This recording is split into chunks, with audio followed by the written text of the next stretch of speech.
السلام عليكم وشلونكم. ترين سونيك بيرد وحش دارك ليفل 4 ويند بيست مونستر ريتشوال مونستر افكت مونستر جمعة 0 2400. قدرته ببساطة تقدر تسوي له ريتشوال بسونيك تراكتر.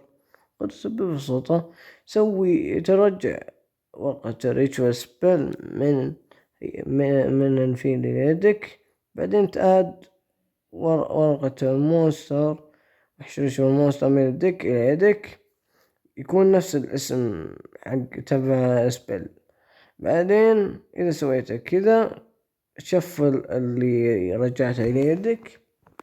بعدين إذا كنت عندك رجوال مونستر سوي كويك افكت، يعني في دور الخصم سوي يعني سند لي ورقة ريشوال سبيل، بعدين تستدعي سبيشال سامن الريتشوال مونستر على طول.